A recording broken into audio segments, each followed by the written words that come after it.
And now, the Dean Trailways fifth quarter.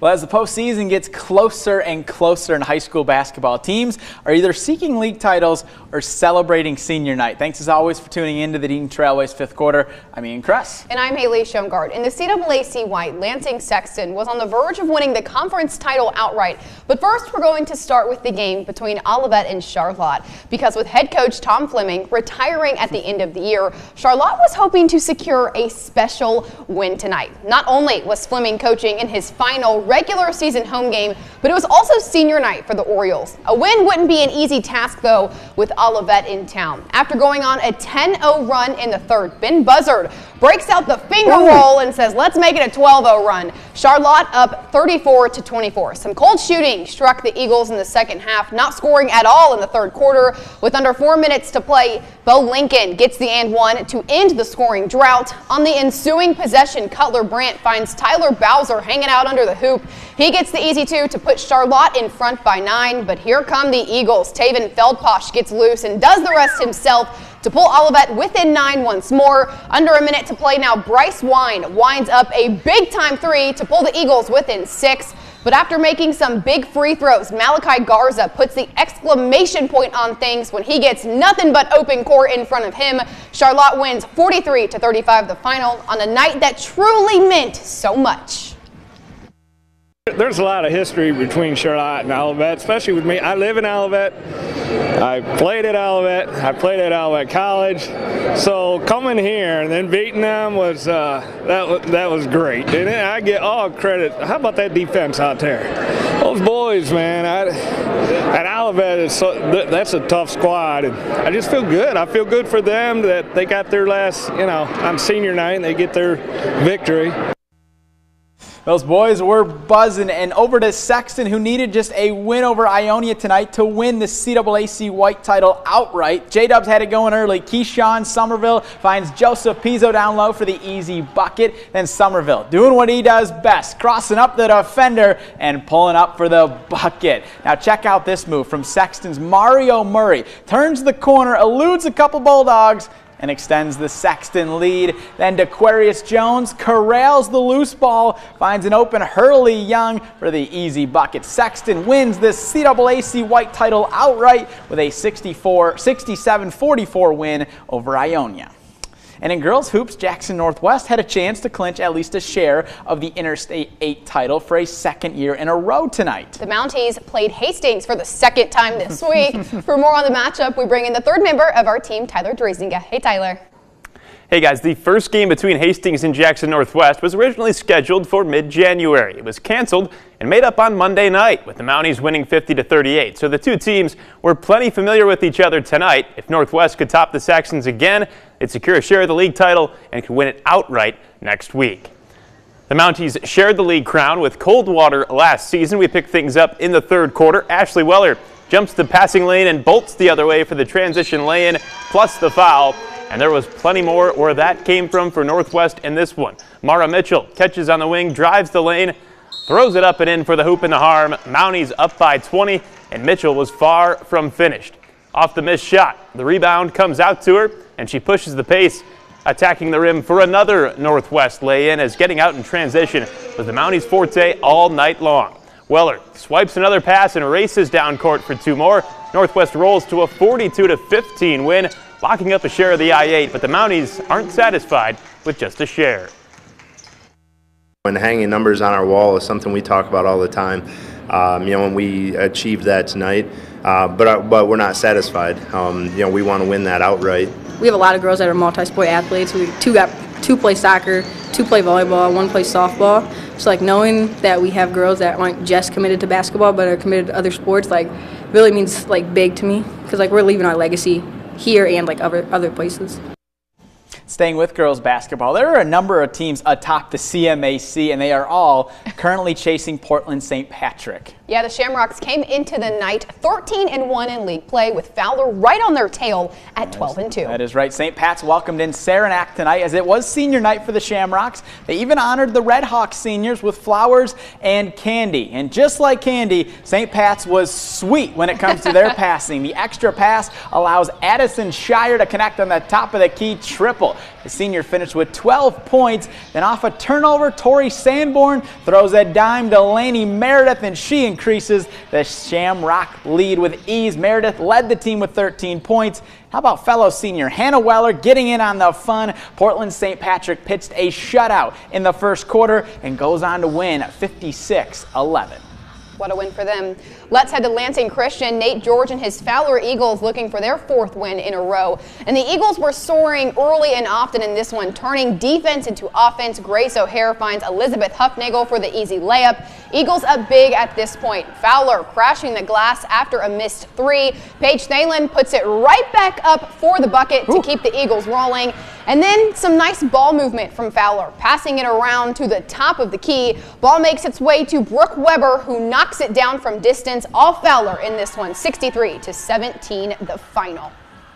Moving right along, Olivet took the trek into Charlotte country. The Eagles got out to a big lead in the first and didn't waste any time adding to it. Kara Pretty kisses it off the glass to push the ladies in black in front 20-6. On the other end, Peyton Harworth gets left alone on an island, and she makes sure to cash in for the triple. The Eagles led 21-12 at the break in the second half. Pretty didn't cool down one bit. She gets the second chance bucket for 2 of her 10 points as Olivet wins 46-35 the final.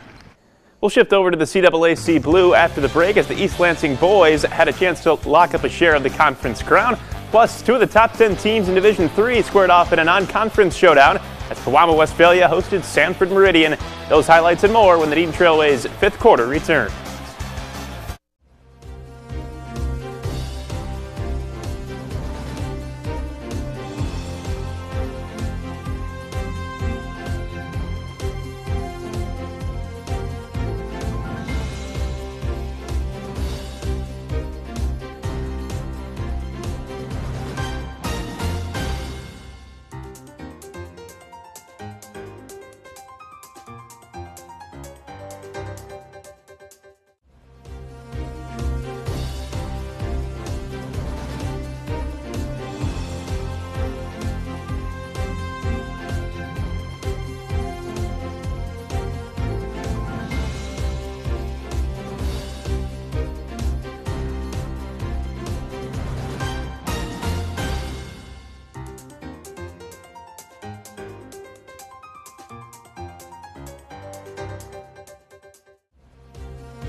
Welcome back. The East Lansing boys basketball team is still unbeaten in the CAAC Blue. The Trojans could lock up a share of the conference title with a win tonight. It would be the Trojans' second conference title in 3 years.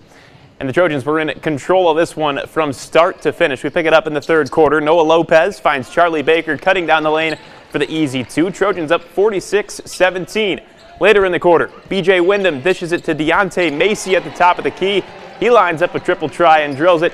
And to give you an idea of what type of night it was for East Lansing, check this out. Waning seconds of the third, it's freshman Kingston Thomas, the son of former Spartan David Thomas, who buries a fall-away three at the buzzer. East Lansing rolls to a 64-40 win.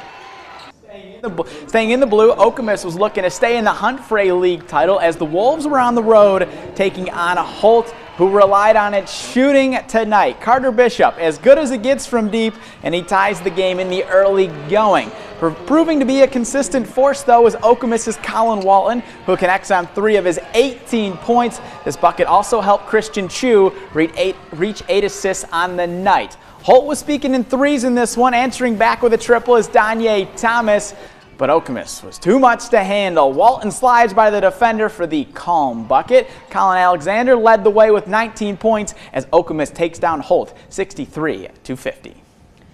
Not too far down the road, Waverly made the short drive to Grand Ledge, and just a moment for the production level of the Comets starting lineups. I love this spotlight. It's so cool. And right from the jump, don't leave Kavondre Pena open on the wing. He touches the clouds before swishing home the tray ball. Not so fast, though. Carson Daly says 2 can play that game. He pulls up from a good bit behind the arc. Next Comet possession, Isaiah Odell busts out some textbook big fella moves. He gets it up and in, a part of a 7-0 run for GL. But like they did all night, Waverly had an answer. Keenan Harris's shot is no good, but Derek Thomas II is there to clean up the change. Waverly would hang on and win things in a back-and-forth game, 62-57, the final.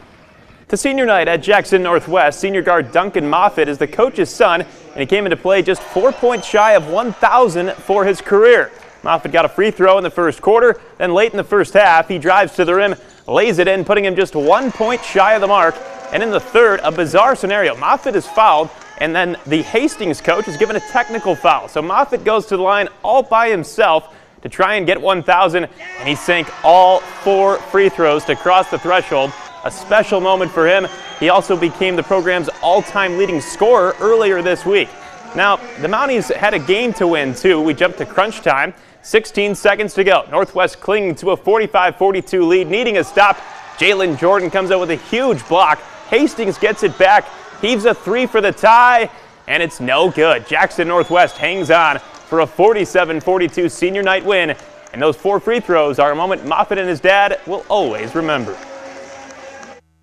I'm going to be honest, I was a little nervous going up there, but once that first one fell, it was good. It felt good to hit it. It means a lot. I mean, I appreciate my dad a lot for getting me here, but I worked really hard for this, and thank you for all the people who had all the signs and stuff. It meant a lot, and it really proves how hard I've worked over the last couple of years. We've asked a lot. He's gotten better every year. I've seen a lot of development this year, just, him attacking the basket, getting the free throw line more, and, couldn't be prouder.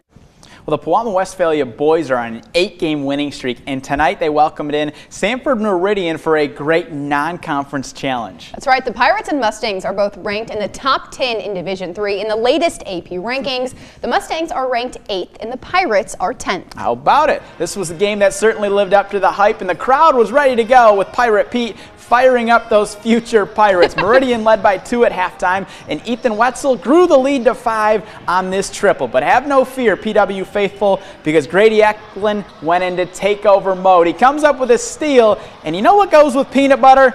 Jam. Eklund slams it home to get the crowd fired up. Then Eklund would show off the long-range ability. He's going to cash in on 3 of his team-high 31 points, puts the Pirates up 5 in the fourth quarter, and the threes just kept coming for PW in the fourth. In the corner, Reese Thalen is cash money, and putting in the work down low, Trevor Spitzley gets the rebound and the bucket. Pewamo Westphalia picks up a great win, 56-54, improving to 18-2 on the season.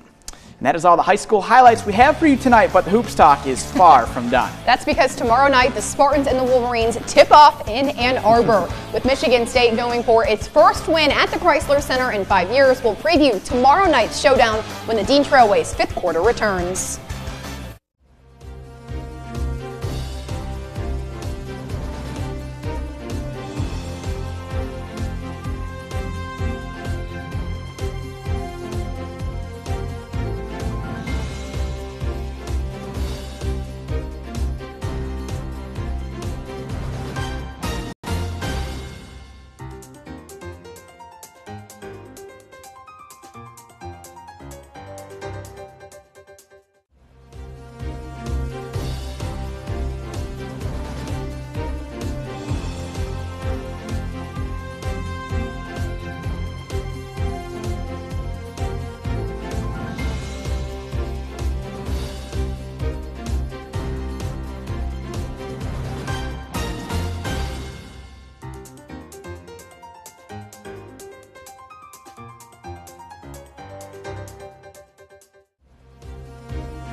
Welcome back. While tonight is typically reserved for high school basketball, tomorrow our attention will turn to college basketball. That's because of the rivalry showdown between Michigan and Michigan State at the Chrysler Center, of course. Yeah, tomorrow at 8 p.m., MSU will be seeking its first win in Ann Arbor since 2019 when John Beilein was Michigan's coach. Not a single player on the Spartans roster has won an A squared, so that is certainly on the mind of players like senior Tyson Walker. We just got to win road games now, so it's both. Just trying to win on the road and trying to get a win there. It's not easy. You know, they're still a good team. They're really talented, and they play really well at home. So we just got to play together and play well. Now, the last time those two played was back on January 30th, and Michigan State, of course, won. They outscored the Wolverines by 21 points in the second half. So. Yeah, Michigan obviously a much different team at home because they have Doug McDaniel at home, their leading scorer. Not too often you see a team that doesn't have their leading scorer on the road but has him at home. Izzo talked a little bit about that too and how it's just a completely different team that they have to prepare for. But certainly the Spartans will be big favorites tomorrow with the way that Michigan's season has gone to this point. Also, big night for Michigan State hockey. Ohio State won in overtime over Wisconsin. There we go. I couldn't remember. Minnesota lost too. So Spartans are still on top of the Big Ten standings. There you go. Thanks for watching. See you later.